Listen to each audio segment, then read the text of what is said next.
بارك فيه وما يحب ربنا ويرضى وأشهد أن لا إله إلا الله وحده لا شريك له وأشهد أن محمدا عبده ورسوله اللهم صل وسلم على نبينا محمد صلى الله عليه وسلم وعلى آله وأصحابه ومن تبعهم بإحسان إلى يوم الدين رب اشرح لي صدري ويسر لي أمري واحلل عقدة من لساني يفقهوا قولي.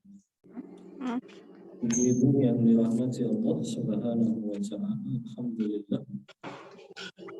Izin dan pertolongan dari Allah ini bisa melanjutkan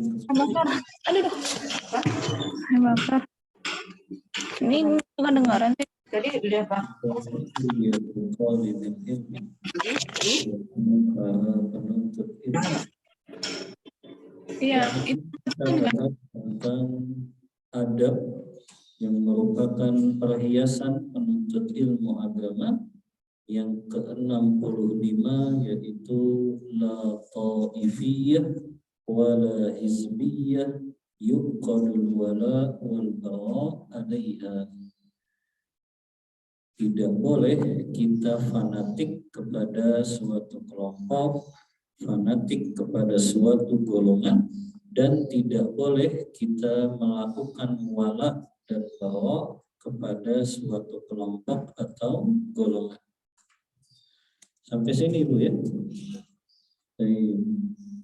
Sedikit saya Ibu untuk memurajaah yang ke-65 ini, Anda selalu mengingatkan bahwasannya tidak ada perkataan yang maksum, tidak ada yang layak untuk diteladani atau diikuti selain baginda kita Rasulullah Sallallahu Alaihi Wasallam.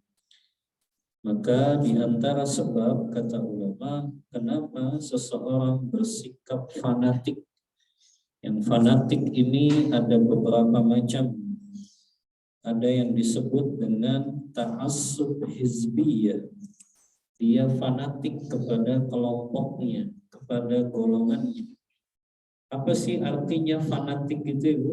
Kalau para ulama mendefinisikan makna ta'assub itu adalah melakukan pembelaan, melakukan perlindungan kepada suatu kelompok atau kepada suatu individu secara membabi buta.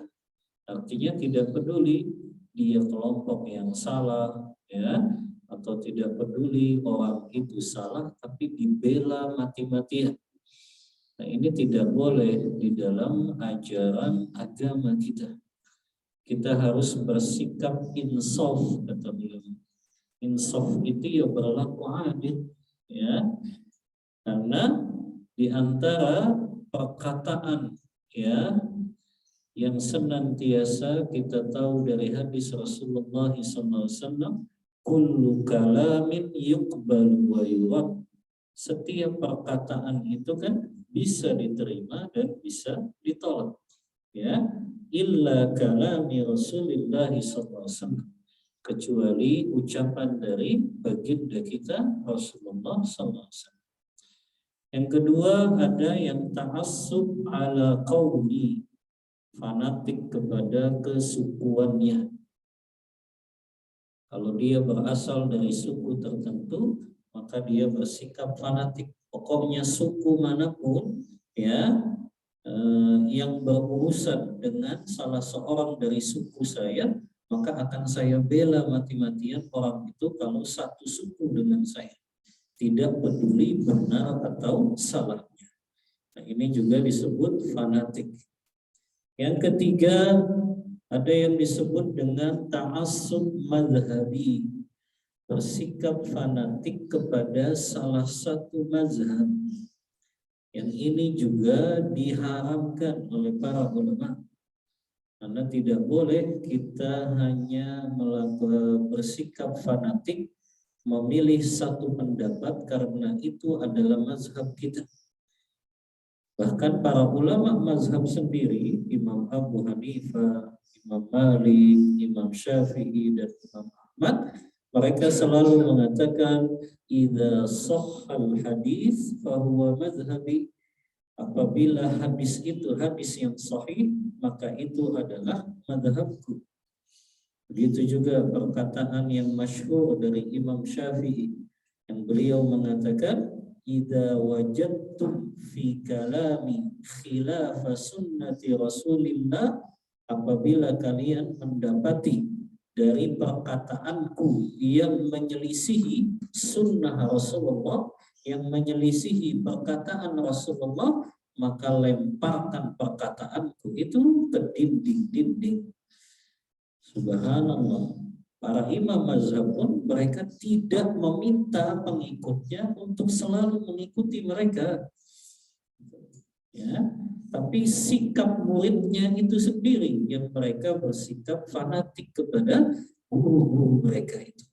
Padahal guru seperti Imam Syafi'i, Imam Malik, Imam Ahmad, mereka nggak pernah tuh selalu berkata kepada muridnya, pokoknya kamu ikutin semua ya apa yang saya katakan. Pokoknya kamu ikuti ya apa segala yang saya ajarkan. Maka kita harus bersikap insaf, adil tadi.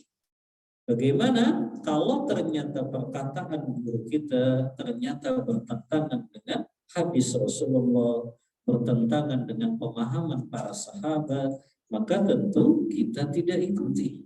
Ya, tapi kalau ternyata di dalam perkataan ya guru kita atau orang yang kita anggap sebagai layak diambil ilmunya tersebut, ke mana tuh?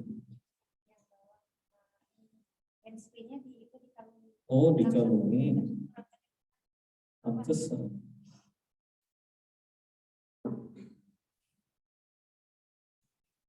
Sudah jelas Ibu yang di Zoom? Sudah ya? Jadi ta'assub yang ketiga tadi adalah ta'assub madhabi, fanatik kepada salah satu madhab. Maka sikap yang benar, walaupun kita memilih mazhab tertentu, dan para ulama memang mereka banyak yang mereka memilih mazhab tertentu, tapi mereka tidak bersikap fanatik kepada mazhab yang mereka pilih. Dan kita dapatkan banyak dari para ulama-ulama yang mereka bermazhab ketika ya pendapat mazhab tersebut menurut mereka bertentangan dengan ya pendapat yang disampaikan oleh para sahabat dari hadis-hadis Rasulullah, maka mereka tinggalkan pendapat mazhab mereka.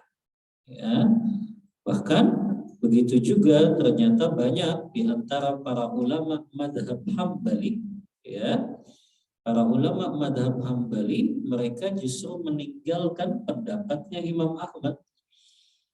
Karena pendapatnya Imam Ahmad Ibu, orang yang mengirimkan bacaan Al-Quran kepada orang yang meninggal dunia itu justru menurut Imam Ahmad sampai pahalanya. Tapi justru sebaliknya menurut Imam Syafi'i, orang yang mengirimkan pahala dengan bacaan Al-Qurannya itu tidak akan sampai, kata Imam Syafi'i. Dan itu dijelaskan oleh Imam Nawawi dalam kitabnya Al-Minhaj Syarah Sahih Muslim. Tapi kita lihat kan, justru ternyata di zaman sekarang ini orang-orang yang mereka bermazhab Hambali, mereka meninggalkan ya perkataan pendapat Imam Ahmad yang mengatakan perkataan yang menurut mereka itu dianggap perkataan yang tidak kuat secara dalil. Ya. Ini jenis yang ketiga, Ibu. Ada jenis yang keempat, ya. Kalau tadi yang pertama ta'assub hizbi, fanatik kepada golongan atau kelompok. Yang kedua ta'assub qaumi, fanatik kepada kesukuan. Yang ketiga ta'assub madhabi, fanatik kepada madhab tertentu, ya. Sampai di zaman dulu Ibu, sampai mereka saking fanatiknya kepada madhabnya, ya, itu berefek kepada masalah sosial. Itu sampai begitu, ya, bahayanya orang yang bersikap fanatik kepada madhab tertentu. Sampai dulu pernah terjadi, ya, di kalangan orang-orang yang fanatik kepada madhab tersebut, bahwa laki-laki yang bermadhab Hanafi, mereka nggak boleh menikahi perempuan yang bermadhab Syafi'i. Sampai seperti itu, Ibu. Fanatiknya luar biasa. Sudah nyari jodohnya susah, ditambahin susah lagi. Ya, ini menjadi masalah sosial akhirnya. Padahal tidak ada larangan apapun mereka mazhabnya, selama mereka akidahnya Ahlus Sunnah wal Jamaah, maka mereka boleh untuk saling menikah. Yang keempat, Ibu, ada ta'assub syakhsi, bersikap fanatik kepada pendapat seseorang atau pendapat individu. Individu itu dibela mati-matian, dilindungi mati-matian, padahal perkataannya menyelisihi sunnah Rasulullah, atau mungkin adab dan akhlaknya nggak sesuai dengan ajaran Rasulullah. Mungkin dia sebagai sosok individu yang punya keturunan yang mulia, akhirnya dia dibela mati-matian gitu ya, tanpa melihat apakah yang diucapkannya itu benar atau salah, sesuai dengan Al-Quran dan Sunnah atau tidak. Atau juga individu ini memang dikenal ilmunya banyak, ya, tapi ternyata secara adab dan akhlaknya justru bertentangan dengan keilmuannya. Maka bersikap fanatik kepada individu pun, perkataan seseorang nggak boleh.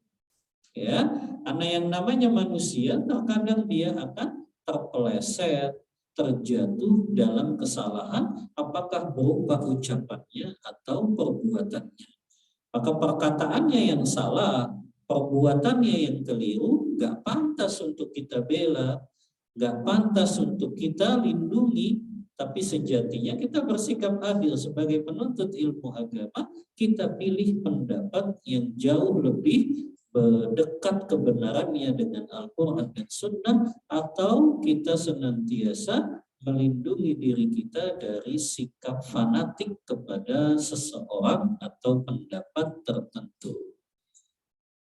Ya, ini berkenaan dengan fanatik kepada golongan, kepada kelompok, kepada suku, kepada mazhab, atau kepada individu tertentu. Dan para ulama senantiasa mengingatkan tentang dampak buruk, Ibu, dari sikap ta'assub ini. Ini dampak buruknya luar biasa apabila fanatik ini muncul di tengah-tengah kalangan kaum muslimin dan muslim. Di antara sebabnya yang para ulama menyebutkan, sikap fanatik ini muncul karena al-jahalatu, kebodohan yang dimiliki oleh orang tersebut. Karena sejatinya Islam ini ajaran yang melarang dengan keras bersikap fanatik apapun itu, kepada suku, kepada golongan, kepada kelompok, kepada individu, atau kepada mazhab tertentu. Kita tidak anti mazhab, karena katakan ya silakan bermazhab, tapi jangan akhirnya dengan kita bermazhab hanya memilih pendapat mazhab itu saja, sementara menolak kebenaran dari mazhab yang lain. Ya, kalau memang ternyata pendapat mazhab yang lain lebih dekat kebenarannya dengan Al-Quran dan Sunnah, maka itu yang kita kuatkan. Bahkan Rasulullah mengancam dalam hadis riwayat Abu Dawud dalam kitab Sunannya. Rasulullah SAW mengatakan, laisa minna man da'a ila asabiyyah wa laisa minna man qatala ala asabiyyah wa laisa minna man mata ala asabiyyah.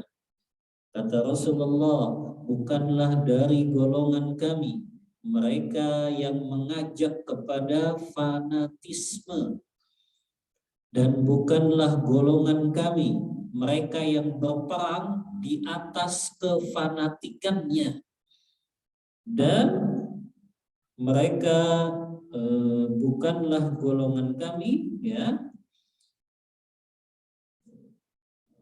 dan mereka bukanlah golongan kami yang mereka wafat di atas fanatisme.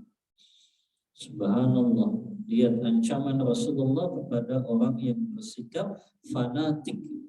Rasulullah tidak mengakuinya sebagai golongannya, mereka yang mengajak orang untuk fanatik, mereka yang berperang. Nah, ini juga kesalahpahaman, ya. Orang-orang yang bersikap fanatik itu membela secara membabi buta, mereka nggak peduli salah atau benar, akhirnya mereka menganggap itu bagian dari jihad, itu bagian dari berperang di jalan Allah. Ini adalah sebuah kekeliruan, sebuah kesalahan. Kalau orang salah, kelompok itu salah, ya nggak perlu kita bela secara mati-matian. Karena parameter kita adalah apakah kelompok tersebut, apakah individu tersebut sejalan tidak dengan ajaran Al-Quran dan Sunnah sesuai dengan pemahaman para sahabat. Ya, jadi nggak boleh kita bersikap fanatik sekali dengan kelompok tertentu, seseorang tertentu atau golongan tertentu. Ya, karena tadi ukurannya adalah kita mengukurnya apakah kelompok tersebut, ya, apakah pendapat madhab tersebut sejalan dengan pemahaman para sahabat, sejalan dengan hadis Rasulullah SAW. Ini diantara ancaman Rasulullah kepada orang yang dia bersikap fanatik, tidak diakui sebagai golongannya kalau dia mati dalam keadaan membawa sikap fanatik ini sampai dia meninggal dunia. Dan tadi Anda katakan, Ibu, ya, di antara sebab seseorang ini muncul fanatisme, ya, selain dari kedangkalan ilmunya, ya, atau mungkin kebodohannya terhadap ilmu agama ini, di antaranya kata para ulama adalah dia mengikuti hawa nafsunya. Jadi hawa nafsunya yang diikuti, bukan kebenaran yang sesuai Al-Quran dan Sunnah. Dan itu bahayanya orang fanatik. Akhirnya dia menolak kebenaran. Akhirnya dia menolak yang datang dari Al-Quran dan Sunnah. Dan ini akan masuk ke dalam kategori orang yang sombong. Yang kata Rasulullah, al-kibru huwa ghamtun nas wa batarul haq. Makna dari orang itu sombong adalah dia menolak kebenaran dan dia meremehkan manusia yang lain. Ya. Maka ini diantara sebab seseorang akhirnya bersikap fanatik. Dan dampaknya yang luar biasa. Ini yang kita takutkan. Apabila kaum muslimin masih bersikap fanatik kepada golongannya, fanatik kepada kesukuannya, fanatik kepada individu tertentu, ini yang akan menyebabkan diantaranya kata para ulama terjadinya rasa benci dan permusuhan di antara kaum muslimin. Karena orang yang sudah fanatik, Ibu, dia akan bela tuh mati-matian. Ya, sukunya, apakah kelompoknya, apakah pendapat gurunya, dia bela itu mati-matian, yang akhirnya itu akan memunculkan rasa benci dan permusuhan kepada orang yang sebetulnya ingin mengingatkannya, ingin menasehatinya, ya, bahwa ada kekeliruan dari yang dia ikuti itu. Tapi karena dia sudah lama mengikuti, ya, kelompok yang dia anggap selalu benar ini, akhirnya dia tidak mau menerima nasihat dari orang yang di luar golongan atau kelompoknya. Yang akhirnya apa? Muncul tuh rasa benci dan permusuhan. Dan ini yang akan dampaknya melebar, Ibu. Kalau benci dan permusuhan ini sudah menjadi besar gitu ya, atau menyebar di kalangan kaum muslimin, ini yang semakin menyebabkan kaum muslimin semakin lemah. Ya, karena mereka saling membenci, saling memusuhi, ya. Yang kita tahu padahal syarat masuk surga itu diantaranya adalah seseorang muslim mereka harusnya saling cinta mencintai. Karena Rasulullah bersabda dalam hadis riwayat Imam Ahmad, la yadkhulul jannata hatta tu'minu wa la tu'minu hatta tahabbu. Tidak akan masuk surga seseorang sampai dia beriman. Dan parameter keimanan seorang muslim dan muslimah adalah dia tidak dikatakan beriman sampai mereka saling mencintai di antara mereka. Ya. Maka ini yang harus kita hati-hati, Ibu. Belum lagi dosa-dosa besar, Ibu. Bagi orang yang akhirnya karena sebab fanatismenya ini akhirnya memiliki rasa benci dan permusuhan kepada sesama muslim atau sesama muslimahnya. Kan dosa benci dan permusuhan itu besar sekali. Kata Rasulullah dalam hadis riwayat Abu Daud, la yahillu li muslimin an yahjura akhahu fawqa thalath wa man hajara akhahu fawqa thalath famata dakhala an-nar. Tidak halal, maknanya haram hukumnya. Tidak halal bagi seorang muslim dia tidak bertegur sapa kepada saudara muslimnya atau saudari muslimahnya lebih dari 3 hari. Siapa yang melakukan perkara tersebut, maka kalau dia mati, maka dia dipastikan masuk ke dalam nerakanya. Itu efek dari fanatisme yang akhirnya memunculkan rasa benci dan juga rasa permusuhan. Padahal Allah haramkan, Ibu, semua sarana yang bisa mendatangkan rasa benci dan permusuhan kepada sesama muslim atau sesama muslimah itu Allah haramkan sebelum muncul rasa benci dan permusuhan tersebut. Ibu-ibu mungkin hafal hadis Bukhari dan Muslim yang Rasulullah bersabda, la tahasadu wa la tanajashu wa la tabaghadu wa la yabi' ba'dukum ala bai'i ba'din wa la yashtari ahadukum li shira'i ba'din wa kunu ibadallahi ikhwana. Kata Rasulullah kan, janganlah kalian saling berbuat hasad. Janganlah kalian melakukan jual beli najas. Jual beli najas Ibu mungkin sudah belajar. Kemudian janganlah kalian saling membelakangi. Janganlah kalian saling membenci. Dan di terusan hadis ini kata Rasulullah, jangan kalian menjual barang yang dijual oleh saudara muslim kalian.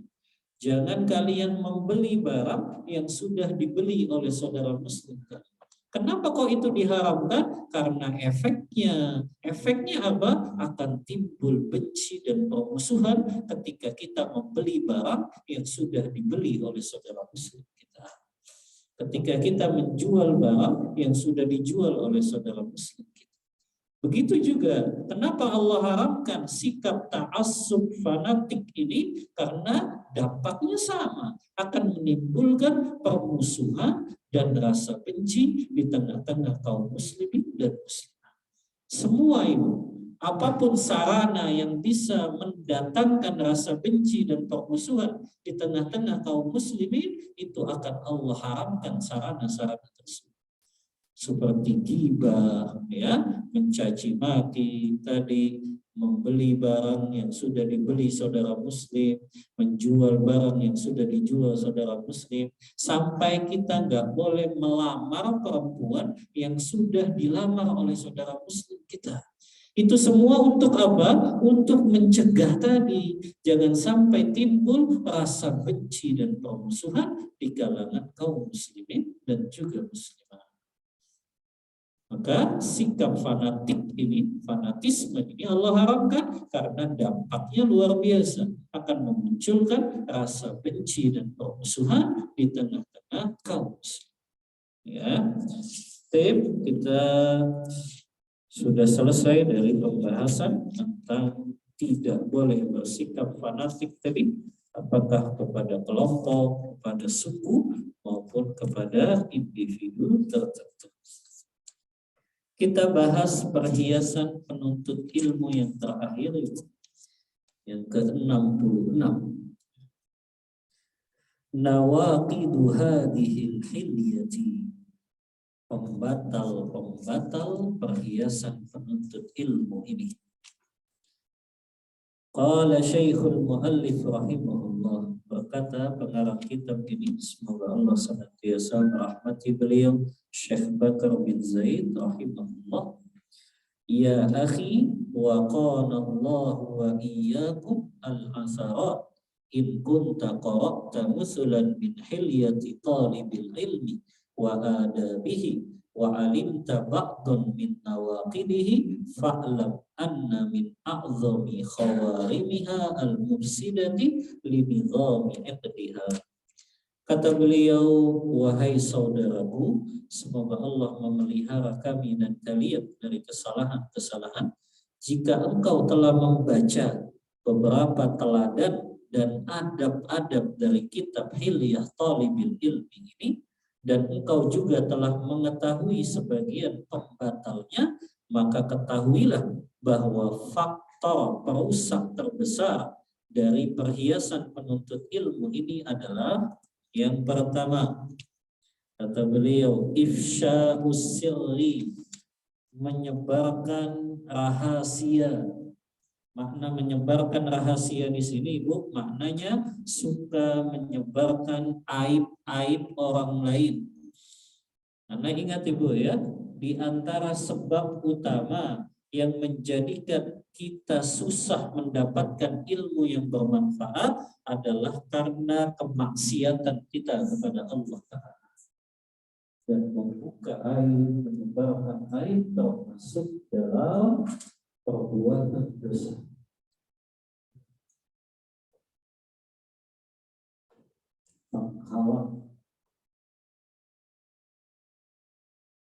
Menghalang mendapatkan ilmu yang bermanfaat itu, di antaranya seseorang bermaksiat kepada Allah Ta'ala.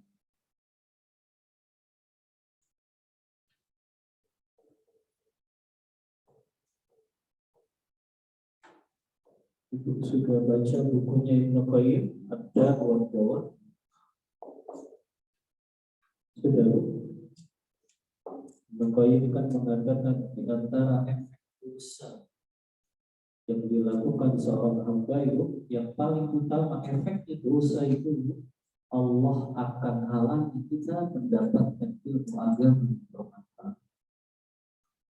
Jadi dosa yang kita lakukan, kemaksiatan yang kita lakukan, itu efek utamanya yang paling besar itu kita terhalang dari mendapatkan ilmu yang bermanfaat. Itu efek utamanya.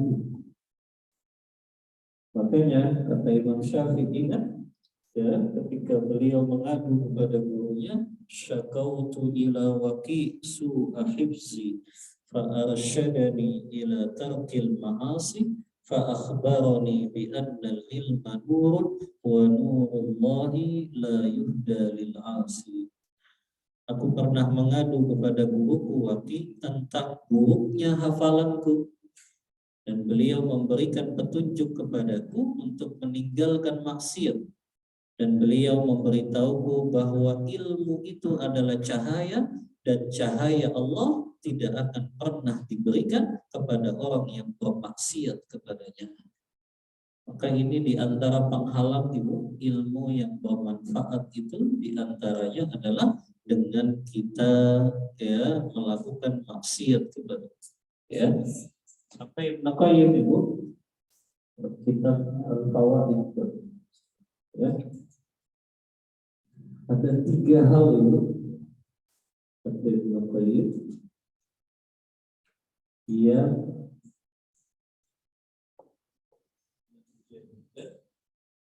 ya ilmu agama seseorang itu bisa bermanfaat. atau berkah ya, berkah yang bermanfaat. Ilmu yang berkah itu seperti apa? Ilmu yang semakin mendatangkan rasa takut kepada Allah bagi pemiliknya. Ilmu yang semakin menjadikan hamba ini dekat kepada Allah. Ilmu yang juga semakin menjadi manfaat untuk orang lain. Ya, itu ilmu yang berkah dan bermanfaat. Yang pertama, ya, niatnya harus benar. Ini yang selalu diingatkan oleh para ulama. Niatnya benar dalam menuntut ilmu. Makanya ulama kita kan sering membuka kitab-kitab hadis beliau dengan bab niat ya. Kitab Riyadhus Shalihin hadis pertama bab niat. Kitab hadis Arba'in Nawawi hadis pertama bab niat. Kitab Sahih Bukhari hadis pertama bab niat. Untuk mengingatkan kita semuanya bahwasannya niat yang benar sangat berpengaruh dengan ilmu yang kita dapatkan bermanfaat untuk ya. Yang kedua Ibu ya, caranya atau metodologinya benar ya, metodologi menuntut ilmunya benar. Di sini Ibu banyak di antara kaum muslimin yang mereka niatnya sudah benar tapi metodologinya salah. Ketika salah dalam metodologi dalam menuntut ilmu agama, akhirnya waktunya habis, tidak dapat ilmu agama yang bermanfaat. Makanya metodologinya ini sangat diperhatikan teman-teman. Ya, kalau Ibu baca kitab-kitab adab itu pasti mereka selalu menyampaikan tentang metodologi, kaifiyatul thalab, bagaimana sih caranya. Di antaranya ya, menuntut ilmu itu bertahap dalam menuntut ilmu. Dari kitab-kitab yang dasar dulu, baru kemudian yang besar. Ya, jadi bertahap kitab-kitab dasar dulu saja. Ya, yang kedua ya, kita mengambil ilmu agama ini dari guru yang benar.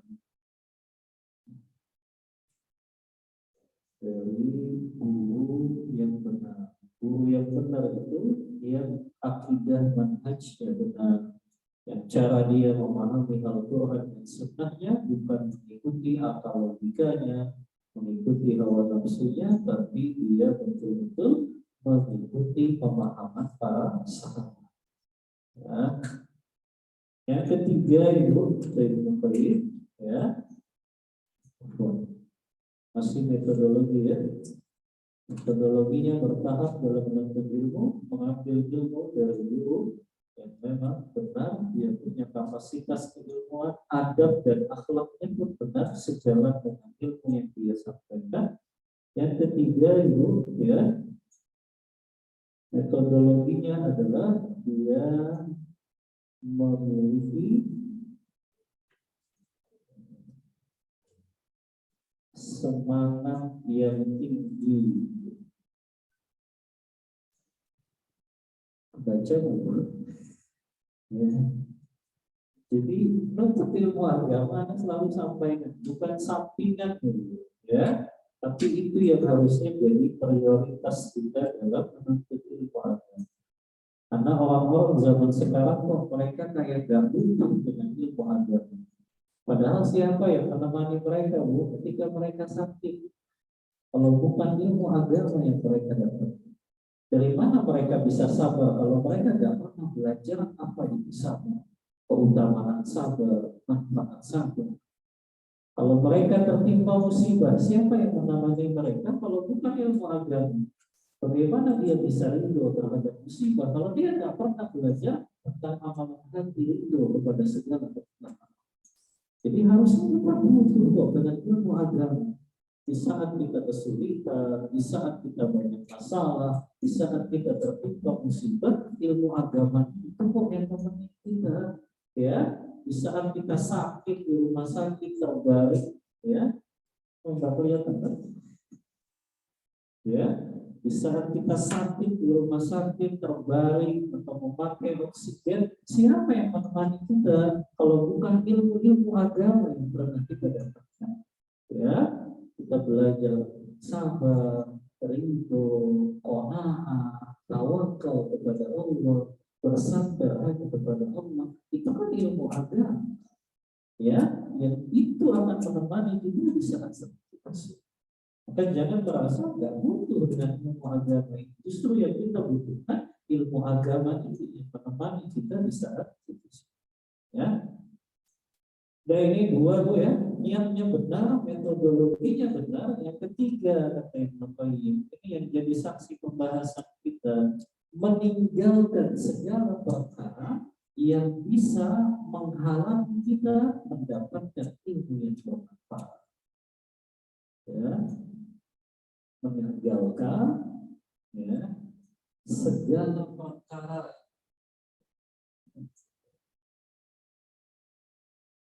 yang menjadi penghalang, ya, menjadi penghalang. Jadi semua penghalang-penghalang, ya, penghalang-penghalangnya harus kita ketahui, ya. Perkara yang menjadi penghalang kita mendapatkan yang bermanfaat.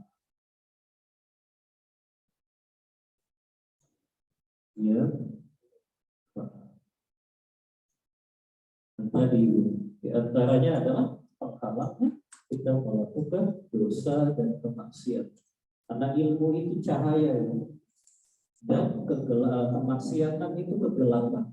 Kata ulama, cahaya dan kegelapan tidak akan pernah bisa menyatu.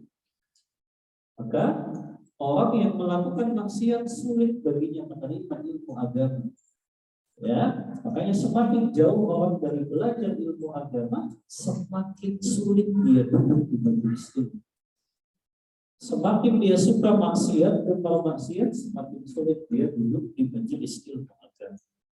Ya, padahal Bu, kalau kita tahu manfaat ilmu agama, sampai Ibnu Qudamah itu dalam kitabnya Mukhtasar Minhajul Qasidin, beliau mengatakan, kenapa Allah dan malaikatnya dan semua makhluk yang ada di muka bumi ini, sampai semut yang ada di lubangnya, sampai ikan yang ada di lautan, kok mereka memohonkan ampunan untuk orang yang menuntut ilmu agama? Kenapa kok sampai semua makhluk mendoakan orang yang menuntut ilmu agama? Apa kata Ibnu Qudamah? Li'anna naf'al ilmi ya'ummu kulla syai'. Karena manfaat ilmu agama itu akan dirasakan oleh semua makhluk yang hidup di muka bumi. Artinya Bu, kalau orang menuntut ilmu agama, dia tidak akan berbuat kerusakan kepada makhluk yang lain. Ya, kalau dia menuntut ilmu agama, tidak akan dia sakiti hewan, dia zalim kepada binatang, karena dia tahu ajaran agama tidak boleh begitu. Kalau dia paham ilmu agama, dia tahu nggak boleh buang air kecil di air yang menggenang, ya, nggak boleh buang air kecil atau besar di lubang, ya, karena dia tahu itu ada makhluk lain di sini dan kita nggak boleh menzolim. Lihat tuh, orang kalau paham ilmu agama, makhluk yang lain terasa aman. Makanya tadi mereka mendoakan orang yang menuntut ilmu agama, karena semakin banyak orang yang menuntut ilmu agama, makhluk lain itu terselamatkan dari kejahatan-kejahatan manusia. Ya, tapi semakin sedikit yang menuntut ilmu agama, lihat kan efeknya rusak sudah bumi kita ya. Gak tumbuhannya dirusak, gak binatang-binatangnya dizolimi, saudara. Itu karena mereka minim ilmu agama. Sudah jam 2 Ibu. Baik, lanjut.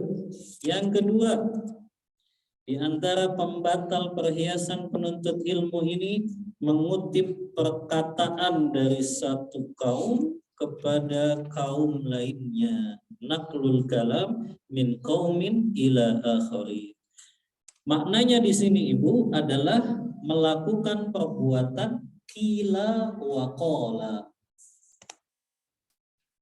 Ibu tahu hadis bahwa Rasulullah SAW melarang kita melakukan qila wa qala. Qila wa qala itu Ibu maknanya kita cuma tahu itu katanya Ibu. Itu nggak boleh kita sebarkan katanya tuh ya fulan tuh begitu, katanya tuh seperti ini, nggak boleh. Justru kita dilarang untuk menyebarkan yang namanya qila wa qala ya. Begitu juga yang ketiga, wassalamu wal lisanatu ya, menyakiti dengan kata-kata. Ini sudah jelas Ibu ya, kita nggak boleh menyakiti saudara muslim kita, merendahkan saudara muslimah kita, karena ayatnya jelas, ya ayyuhalladzina amanu la yaskhar qaumun min qaumin asa an yakunu khairan minhum. Wahai orang-orang beriman, jangan kalian mencela, mencaci maki muslim yang lainnya, karena bisa jadi muslim yang kalian cela itu lebih baik daripada kalian. Ya. Kemudian juga Ibu, yang keempat, kasratul mizah, banyak bercanda. Banyak bercanda ini mungkin diantaranya banyak tertawa Ibu. Tertawa boleh Ibu, tapi jangan terlalu sering gitu ya. Banyak tertawa terlalu banyak, apalagi tertawanya terbahak-bahak. Yang ini diantara kaidah para ulama, la tuksiru minad dhahik. Jangan kalian banyak tertawa, fa innaha tumitul qulub, karena itu bisa mematikan hati. Karena perintah Allah Ibu dalam surah At-Taubah justru faliyabku katsiran, banyak menangislah kalian ya. Jangan justru kalian menjadi orang yang banyak tertawa sedikit menangis ya, tapi jadilah kalian orang yang banyak menangis. Menangis di sini menangisi dosa-dosanya, menangisi kesalahan-kesalahannya, menangisi kezaliman-kezaliman yang dia lakukan. Ini yang akan menjadi dia terus memperbaiki dirinya ya. Yang kelima, waddukhulu fi haditsin baina snain, menyela atau memotong Ibu ya, pembicaraan dua orang. Maknanya menyela di sini adalah memotong pembicaraan orang lain tanpa izin terlebih dahulu. Maknanya dia potong saja dua orang lagi bicara ini tanpa dia izin terlebih dahulu. Ya. Atau juga di dalam hadis tentang adab itu, Rasulullah SAW mengajarkan kepada kita tidak boleh kita berbisik-bisikan dua orang sementara ada satu orang yang kita biarkan. Ya, la yatajana, hadisnya itu tidak boleh dua orang dia saling berbisik-bisikan sementara satu orangnya dibiarkan saja. Ya, ini juga akan menimbulkan permusuhan. Termasuk ini menyela pembicaraan dua orang, tiba-tiba dipotong pembicaraannya. Maka ini diantara yang bisa membatalkan perhiasan penuntut ilmu. Yang keenam yaitu al-hiqd. Al-hiqd ini maknanya sama Ibu dengan hasad, maknanya dengki, atau hasad itu maknanya sama, yaitu raghbatu zawalin ni'am ghairik. Engkau berharap nikmat yang ada pada orang lain itu hilang. Apakah hilangnya berpindah kepadamu, apakah hilangnya kepada orang lain. Yang Rasulullah SAW menyebutkan tentang bahaya dari dosa orang yang hasad atau dengki ini. Dalam hadis riwayat Tirmidzi, Rasulullah SAW bersabda, "Dabba ilaikum da'ul umami qablakum al-hasadu wal baghdha." hampir saja, ya, artinya perkara yang hampir akan menimpa kalian nanti, yaitu munculnya di dalam hati-hati kalian sebagaimana yang menimpa orang-orang atau umat sebelum kalian. Apa itu? Al-hasad wal baghdha. Rasa dengki, rasa hasad di antara kalian, dan rasa benci dan permusuhan di antara kalian. Kata Rasulullah, fa innahu haliqah. Sesungguhnya rasa hasad itu akan menjadi pencukur. La aqulu haliqatu sya'r. Tapi aku tidak mengatakan maksudnya pencukur rambut. Tapi yang kata Rasulullah katakan haliqatud din. Bahwa perbuatan dengki, perbuatan hasad itu adalah pencukur segala pahala kita. Karena kenapa? Karena orang kalau sudah benci, kalau sudah dengki, kalau sudah hasad kepada saudaranya, dia akan gibahi dia.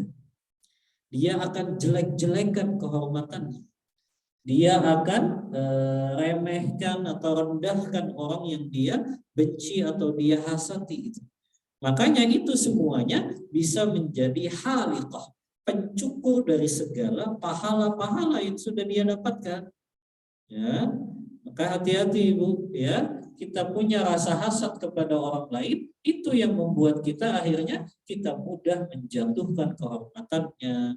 Kita akhirnya menggibahinya, kita caci maki dia, kita rendahkan dia di hadapan orang lain, yang itu akan menjadi pencukur, artinya menjadi penghapus pahala-pahala kita yang justru kita berikan kepada orang lain atau orang yang kita hasati tersebut.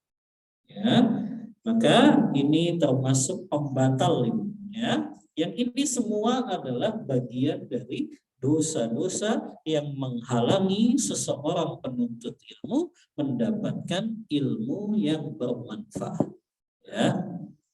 Kemudian yang ke-8, su'uzzonni, berprasangka buruk. Nah,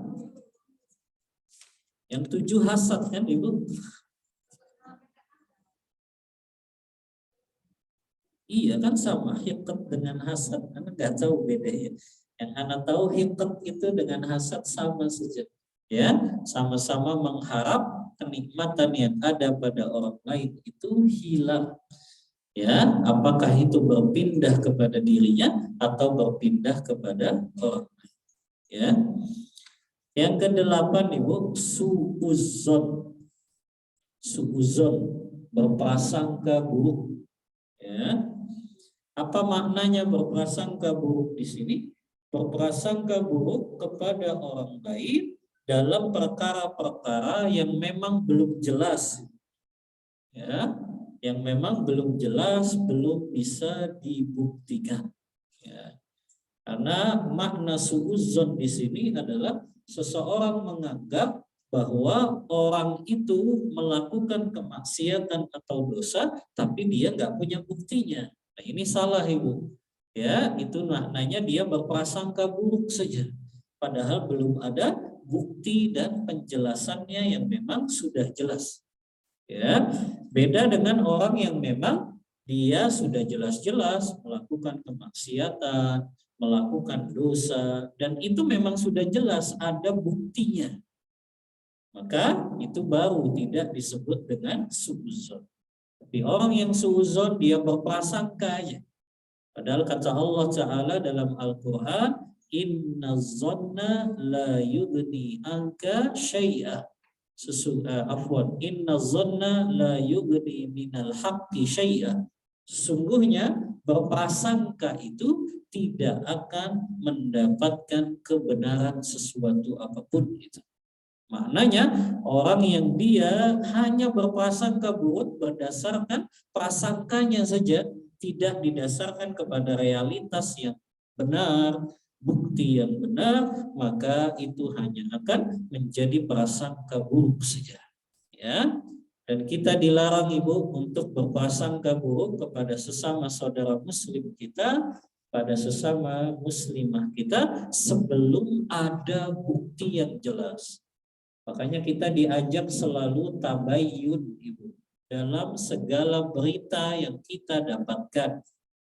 Kita ingat selalu firman Allah surah Al-Hujurat ayat yang ke-6, ya ayyuhalladzina amanu in ja'akum fasikum binaba'in fatabayyanu. Wahai orang-orang yang beriman, apabila telah datang kepada kalian orang yang fasik membawa berita kepada kalian, fatabayyanu, maka cross check terlebih dahulu. Jangan sampai itu hanya menimbulkan prasangka buruk saja. Ya, kita hanya tahu dari cerita orang, tapi kita nggak cross check, kita nggak tabayyun. Akhirnya apa? Akhirnya hanya sekedar prasangka saja. Ya, tanpa kita buktikan dengan bukti yang memang jelas bahwa fulan memang orang yang seperti disangkakan tadi. Ya. Kemudian yang ke-9, ya, di antara pembatal perhiasan penuntut ilmu ini adalah mujalasatul mubtadi'ah, berteman atau duduk di majelisnya para ahli bid'ah. Siapa ini yang disebut para ahli bid'ah, Ibu? Mereka yang mengajak, ya, orang untuk melakukan amalan yang tidak ada tuntunannya. Itu yang disebut ahli bid'ah, ya, Ibu. Jangan Ibu dapetin orang berbuat bid'ah kemudian dituduh ahli bid'ah. Ini salah, Ibu. Ya, karena orang melakukan perbuatan bid'ah itu mungkin karena dia belum tahu ilmunya. Ya, karena dia belum tahu bahwa itu memang nggak ada dalilnya. Jadi tidak semua orang yang melakukan bid'ah kita tuduh dia ahlu bid'ah. Ini salah. Ya, orang yang dianggap ahlu bid'ah ya tadi dia yang memang mengajak orang untuk melakukan amalan yang tidak ada tuntunannya. Itu baru disebutnya sebagai ahlu bid'ah. Adapun orang yang melakukan bid'ah, Ibu, bisa jadi memang dia belum tahu ilmunya. Atau mungkin dia sudah tahu ilmunya, tapi dia terkena syubhat, gitu ya, pemikiran-pemikiran yang syubhat, ya. Maka orang yang seperti ini, Ibu, tetap kita boleh duduk bersama mereka, ya. Jadi yang kita tidak boleh duduk di majelisnya itu adalah para ahlul bid'ah. Yang tadi, Ibu, ya, mereka yang mengajak saja kepada orang-orang banyak untuk mengamalkan amalan yang tidak ada tuntunannya. Ya, Ibnu Qayyim kan juga menyebutkan, ya, dalam kitab beliau bahwasannya di antara sahabat yang akan menjadi racun, ya, karena sahabat itu ada yang kebutuhannya seperti kebutuhan kita kepada makan dan minum. Ini pernah Anda sampaikan, Ibu, ya, yaitu adalah orang-orang soleh, itu sahabat kita, atau para ulama, para asatizah, para ustazah yang mereka memang memiliki pemahaman akidah manhaj yang benar dan memiliki ilmu yang sesuai dengan pemahaman para sahabat. Itu kebutuhan kita kepada mereka itu seperti kebutuhan kita kepada makan dan minum. Ada sahabat yang dia kebutuhannya kita kepada mereka seperti obat saja. Mereka ini siapa, Ibu? Orang-orang yang cinta dengan kehidupan dunia ini. Mereka yang kalau ngobrol sama kita selalu ngobrolnya dunia aja. Selalu hanya membangga-banggakan hartanya, membangga-banggakan pakaiannya, membangga-banggakan kehidupannya, gitu ya. Ya, jadi ceritanya tuh cerita tentang dunia saja, nggak ada omongan agama yang mengingatkan kepada akhirat. Maka orang yang seperti ini cukup kita jadikan sahabat kita seperti obat saja. Kalau kita butuh saja, karena obat kan nggak tiap hari. Ya.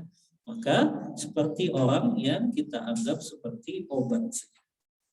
Kemudian ada sahabat yang tadi, dia dianggap seperti racun, bisa membinasakan kita.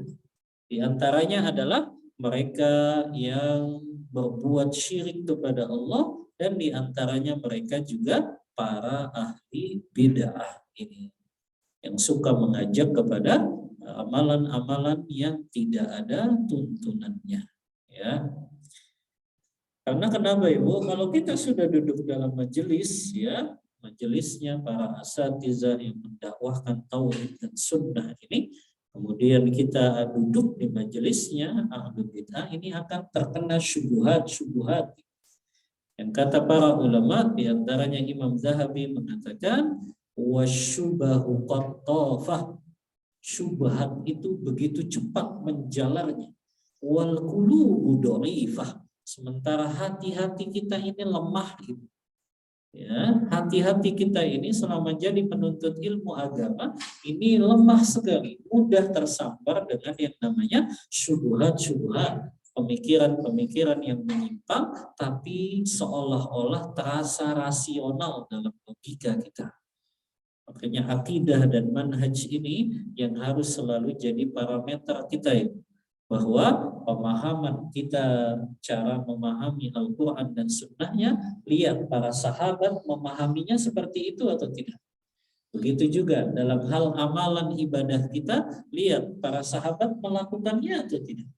Begitu juga dalam masalah adab dan akhlak, lihat para sahabat mencontohkan adab dan akhlak seperti itu atau tidak.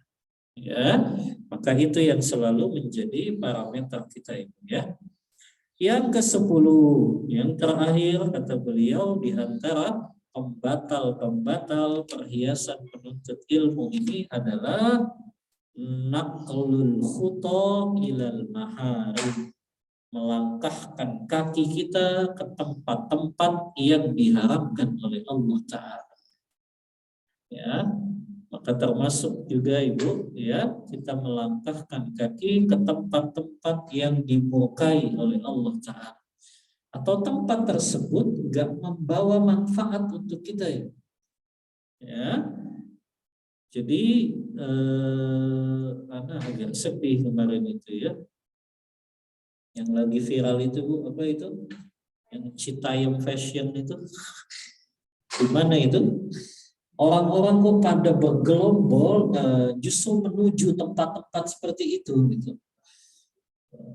Ini kan sudah jelas ya, di tempat itu ditampilkan busana-busana yang bertentangan dengan syariat gitu ya, dan ibu nggak perlu tahu, ibu kan kadang-kadang gitu, pengen tahu kayak apa sih tempatnya, apa manfaatnya, nggak ada, sudah jelas itu tempat kemaksiatan, nggak usah kita kunjungi ya. Rasulullah saja Ibu, ketika beliau akan menuju Tabuk, beliau melewati perkampungan kaum Samud. Ya, perkampungan kaum Samud yang dulu perkampungan itu diazab oleh Allah. Ketika beliau ya sebentar berteduh di perkampungan itu, beliau berkata pada para sahabat, ayo jangan lama-lama kita di tempat di mana Allah pernah mengazab kaum Samud ini. Bahkan Rasulullah melarang Ibu para sahabat memasak air dari air yang muncul di mata airnya perkampungan kaum Samud itu. Ya, maka Rasulullah mencontohkannya seperti itu di tempat-tempat yang memang itu pernah terjadi kemaksiatan di kampung tersebut dan pernah diazab oleh Allah. Ya, Rasulullah nggak berani lama-lama. Bahkan beliau menunduk saja. Bahkan beliau menangis melewati perkampungan kaum Samud tersebut karena khawatir akan diazab oleh. Kalau kita kan enggak Ibu, malah foto selfie. Ya, padahal tempat-tempat yang sudah jelas kemaksiatannya. Ya, naudzubillah. Maka jangan langkahkan kaki kita menuju tempat-tempat yang diharamkan oleh Allah Ta'ala. Ya, kalau kita tahu Ibu, tempat itu akan menjadi sarana kita bermaksiat kepada Allah, wajib kita menjauhinya. Wajib kita tidak mendatanginya dengan alasan apapun. Ya, maka kewajiban kita melangkahkan kaki kita senantiasa kita menuju ke tempat-tempat yang diridhoi oleh Allah Ta'ala. Nah, ini termasuk dalam muraqabatullah Ibu. Saya pernah jelaskan ya, Syekh Utsaimin itu kan ketika menjelaskan orang yang sudah memiliki muraqabatullah dalam hatinya, senantiasa merasa diawasi oleh Allah, akan dua efeknya. Yang pertama, dia akan selalu memastikan langkah kakinya itu menuju tempat yang selalu diridhoi oleh Allah. Karena dia tahu Allah melihat, Allah menyaksikan dia. Ya, yang kedua, kalau dia tahu Allah melihatnya, menyaksikannya, dia pun akan pastikan dia tidak akan pernah menuju tempat yang dimurkai oleh Allah. Dan ini efek dari muraqabatullah. Kalau kita sudah tahu muraqabatullah, maka kita tidak akan berjalan atau melangkahkan kaki kita ke tempat-tempat yang diharapkan oleh Allah Ta'ala. Ya. Dan kita harus selalu ingat Ibu hadis Rasulullah SAW riwayat Tirmidzi, la tazulu qadama 'abdin yaumal qiyamah hatta yus'ala an arba. Tidak akan bergeser kedua kaki seorang hamba di padang mahsyar nanti sampai ditanya 4 perkara.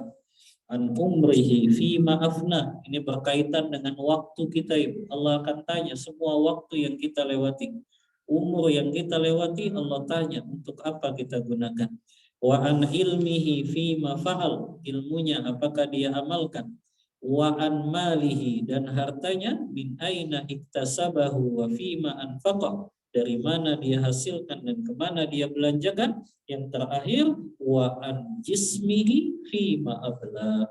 Dan anggota tubuh yang Allah berikan ini kemana dia gunakan. Apakah ke tempat-tempat yang Allah ridhoi atau justru ke tempat-tempat yang Allah murkai. Yang terakhir kalimat beliau, fahdhar hadhil atham wa akhwatiha.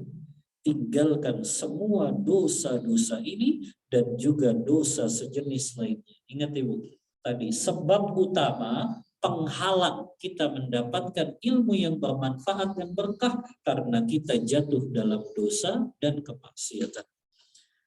Kemudian fa'in fa'alta wa illa fa'lam annaka raqiqud diyanah khafifun la'ab mughtab namam fa'anna laka an takuna taliba ilmin yusharu ilaika bil banani muna'aman bil ilmi wal amal. Tahanlah langkahmu dari semua yang dilarang dan diharamkan oleh Allah. Jika engkau meninggalkannya, maka itu baik. Namun jika tidak, ketahuilah bahwa engkau adalah orang yang lemah dan orang yang dangkal ilmu agamanya. Suka bermain-main, tukang fitnah, suka mengadu domba. Lantas bagaimana engkau bisa menjadi penuntut ilmu yang kedudukanmu akan diperhitungkan dan nanti engkau akan mendapat anugerah dengan ilmu dan amal. Saddadallahu al-khuta wa manahal jami'at taqwa wa husnal afiyah fil akhirati wal ula wa sallallahu ala nabiyyina Muhammadin wa ala alihi wa sahbihi wasallam. Semoga Allah meluruskan langkah kita, mengaruniakan kita ketakwaan kepada Allah Ta'ala, dan ketakwaanlah yang Allah karuniakan dan kita mendapat kesudahan yang baik di akhirat dan di dunia. Dan semoga Allah menyampaikan salawat dan keselamatan atas Nabi Muhammad SAW beserta keluarga dan para sahabatnya. Alhamdulillah, selesai Bu ya dari kitab Hilyat Talibul Ilm.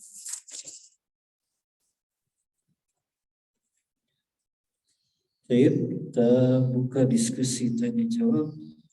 Assalamualaikum Waalaikumsalam warahmatullahi wabarakatuh.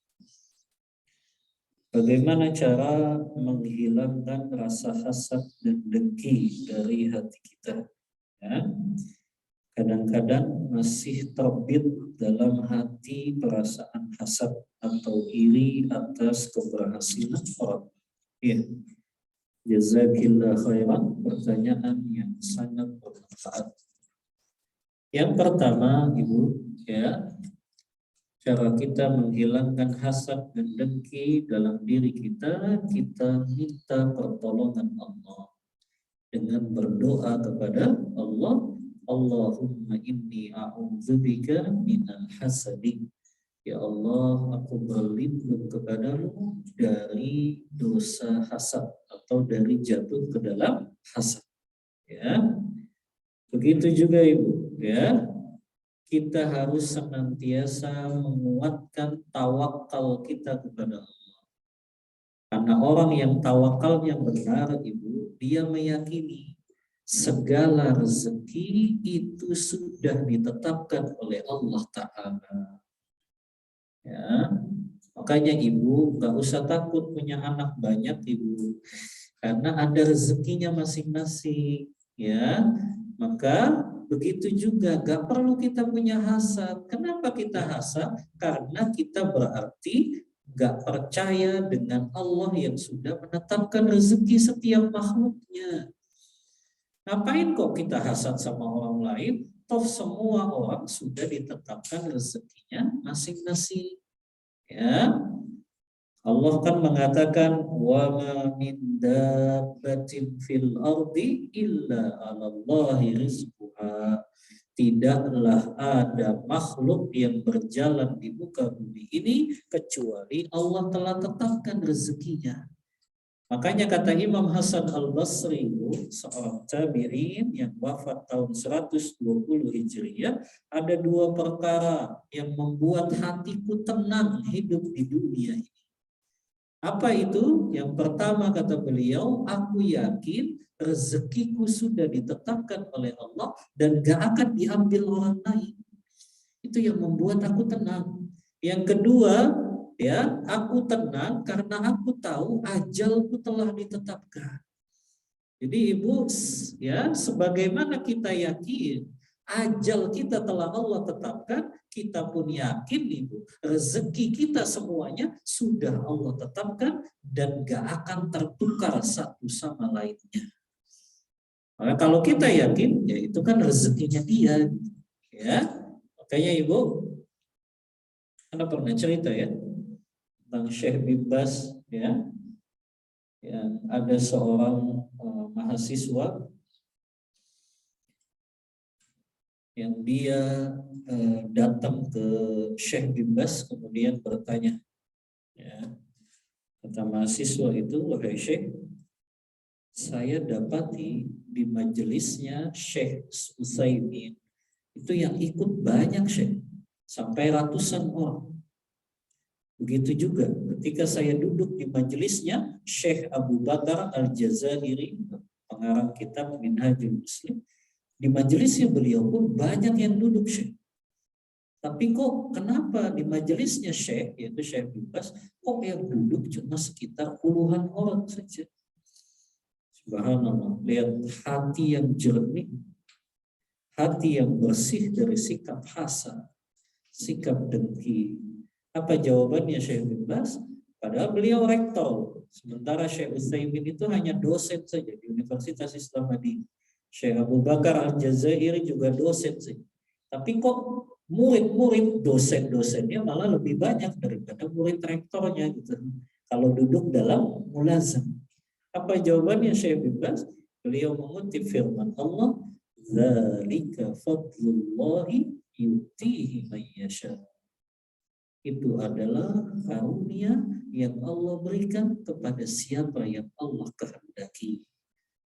Ibu, kalau muncul rasa hasad, kalau muncul rasa dengki, ingat ayat ini. Ya, ingat ayat ini. Dzalika fadlullahi yutihi man yasha. Itu memang karunia Allah yang Allah berikan ya kepada siapa yang Allah kehendaki. Ya, jadi nggak perlu kita protes gitu loh. Orang itu karunia Allah. Ya, untuk apa kita protes? Ya, padahal Allah yang telah memberikan tetangga kita mungkin lebih berhasil, tetangga kita lebih kaya, tetangga kita mungkin dia anak-anaknya lebih jauh berhasil, maka itu karunia Allah. Ya, yang ketiga Ibu, ya, untuk menghindari hasad Ibu, kalau muncul rasa hasad itu ke dalam diri Ibu, Ibu doakan orang yang Ibu hasati itu. Ibu ini lewat rumah tetangga, mobilnya ganti ini, ya. Bahkan kadang muncul tuh hasad. Maka ibu doakan, Allahumma barik fi maliha. Ya Allah, berkahi ilmu ibu ini. Ya. Nanti ibu dapat doa lagi dari malaikat. Gitu. Karena kan kata Rasulullah, orang yang mendoakan saudara muslim atau saudari muslimahnya, malaikat kan ada di atas kepalanya. Ibu. Kemudian malaikat pun berkata, walaka mislu. Begitu juga sebagaimana doa yang kau ucapkan itu akan kau dapatkan. Gitu Ibu ya. Kalau muncul hasad, doakan orang itu Ibu. Kita didoain sama malaikat. Gampang kan? Ya. Maka doakan orang yang kita hasati, malaikat pun mendoakan dengan doa yang sama. Makanya doa ini kebaikan Ibu. Jangan malah keburukan. Berarti balik lagi tuh keburukannya sama kita. Ya, maka doakan kebaikan kepada orang yang kita hasad. Wallahu ta'ala a'lam. Kemudian Ustadz Afwan, sholat sunnah wudu berlaku berapa lama dari sejak berwudu ya? Kadang mendengarkan azan dulu dan berdoa. Setelah itu sholat sunnah wudu. Apakah masih boleh Ustadz? Boleh. Ya, selama wudhu ibu belum batal atau habis berwudhu ya sudah, ibu boleh sholat sunnah 2 rakaat setelah wudhu. Ya, dan sholat sunnah itu kan bisa digabungkan ibu. Kalau memang waktunya terbatas, ibu misalnya baru masuk masjid setelah azan, ibu jawab azan dulu, kemudian ibu mau sholat tahiyatul masjid, sholat sunnah setelah wudhu. Gabungkan saja keduanya dengan 2 rakaat kan boleh. Karena ulama membolehkan ya sholat 2 rakaat dengan niat yang sama-sama levelnya sholat sunnah. Jadi selama wudhu ibu belum batal, ibu boleh sholat sunnah 2 rakaat setelah berwudhu. Ya. Wallahu ta'ala a'lam bishawab.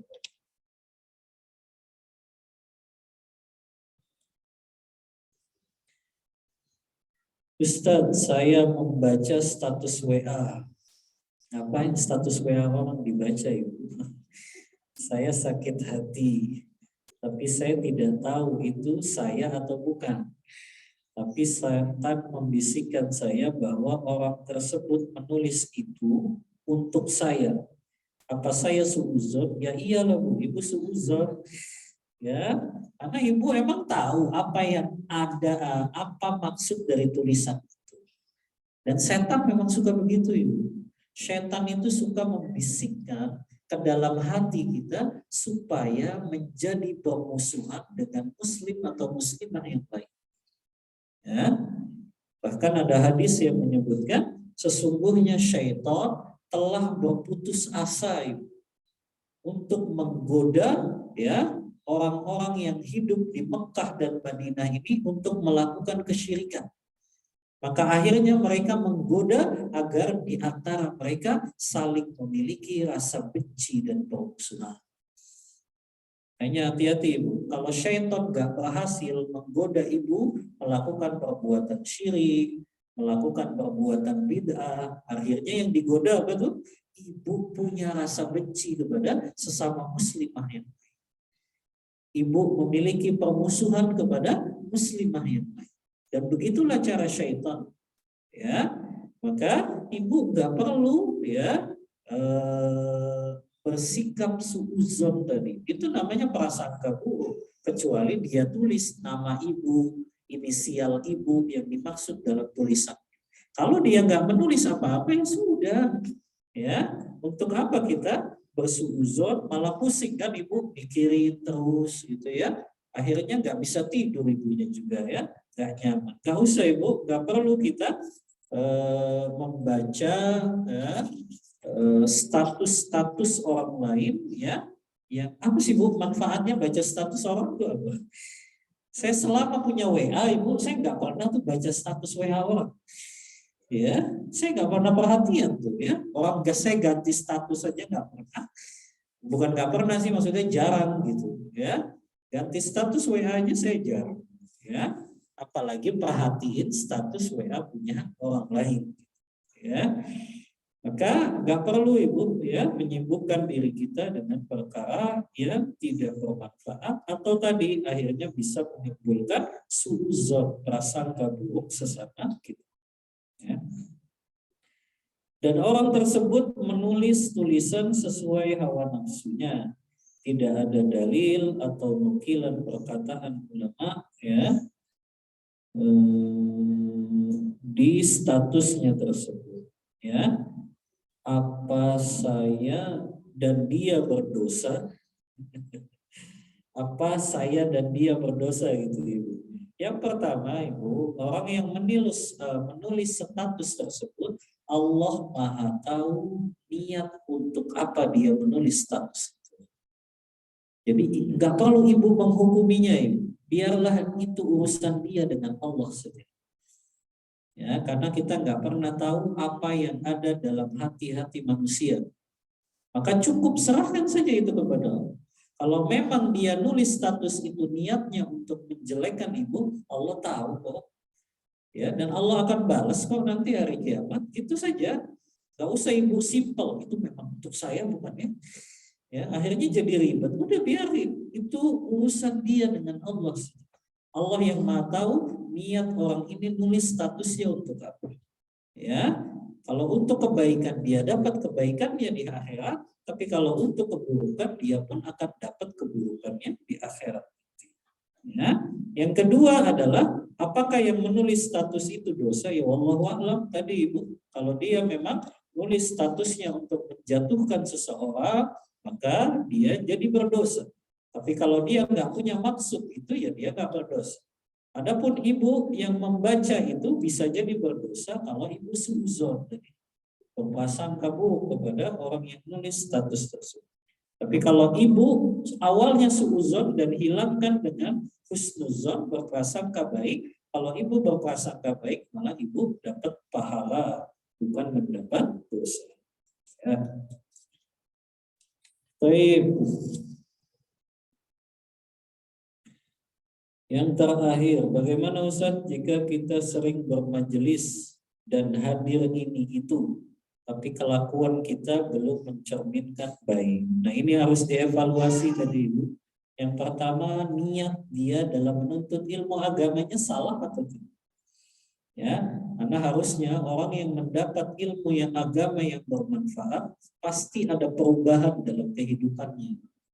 Ya, dia meninggalkan perkara yang diharapkan oleh Allah, dia tinggalkan majelis-majelis yang tidak bermanfaat, dia meninggalkan perkara-perkara yang tidak bermanfaat, apakah yang haram, apakah yang syubhat, apakah yang mubah tapi berlebihan, itu akan muncul Ibu dalam diri penuntut ilmu agama yang ilmu agamanya bermanfaat. Maka harus dievaluasi 3 tadi Ibu, seperti yang dikatakan Ibnu Qayyim saja. Yang pertama, niatnya sudah benar atau belum? Ya. Yang kedua, metodologinya benar atau salah dia menuntut ilmunya. Jangan-jangan dia ke sana sini, ke majelis sana sini, ya, dia cuma hadir kajian ya sekedar comot perkataan-perkataan saja. Makanya Anda selalu katakan Ibu, ya, ini bukan berarti Anda mengatakan kajian tematik gak manfaat Ibu ya. Kajian tematik itu ada manfaatnya. Tapi tidak seperti kita kajian kitab. Dan ikuti kajian-kajian kitab yang dasar dulu. Kalau memang Ibu baru saja mengenal dakwah tauhid dan sunnah. Ikuti yang dasar saja. Hadis Arba'in An-Nawawiyah, hadis Riyadhus Shalihin, gitu ya. Kalau kitab adab Hilyah Thalibil Ilm, kalau akidah usul salasa, kalau sudah selesai Qawaidul Arba, jadi semuanya itu diikuti yang dasar-dasar dulu. Karena kalau metodologinya benar, itu insya Allah akan mendapatkan hasil yang bermanfaat. Yang ketiga tadi Ibu, perhatikan penghalang-penghalang dari kita mendapatkan ilmu yang bermanfaat. Di antaranya dosa dan kemaksiatan, Kemudian makanan yang kita makan, apakah itu perkara yang syubhat atau yang haram. Itu bisa menjadi penghalang dari ilmu yang bermanfaat. Maka dievaluasi Ibu 3 perkara tadinya. Kalau memang ternyata ada di antara 3 perkara itu yang ada pada diri kita yang atas, ternyata nggak bawa perubahan di dalam kehidupan kita. Ya. Wallahu ta'ala a'lam bishawab. Sudah habis. Online. Ada yang dari online. Oh, online ya. Bismillahirrahmanirrahim. Saya izin bertanya, ketika seorang guru mengajar Quran secara online, guru ini tidak menerima gaji dari manapun karena mengajar mandiri. Biasanya murid-murid beliau patungan untuk memberikan bisyarah kepada beliau. Qadarullah HP beliau rusak. Kemudian murid-murid beliau berinisiatif untuk patungan dana untuk memberikan guru tersebut supaya bisa mengajar kembali. Apakah ini diperbolehkan Ustaz? Apakah ini termasuk ke dalam hukum haram menerima hadiah dari murid atau tidak? Iya. Jazakallahu khairan, pertanyaan yang sangat bermanfaat. Yang pertama Ibu ya, hukum asal ya memberikan hadiah itu adalah sunnah muakkadah, sunnah yang sangat ditekankan. Tapi ulama membahas ada beberapa hadiah-hadiah yang itu dilarang dalam Islam. Ya, di antaranya adalah hadiah dari murid kepada kalau guru itu bekerja di lembaga tertentu dan dia sudah mendapatkan gaji dari lembaga tersebut, maka dia nggak boleh menerima hadiah dari murid yang belajar di lembaga tersebut. Ya, karena ada hadis Rasulullah yang mengatakan hadayal ummalu gululun, hadiah bagi pegawai, karyawan, termasuk guru itu adalah bagian dari pengkhianatan. Ya, nah ini Ibu ya.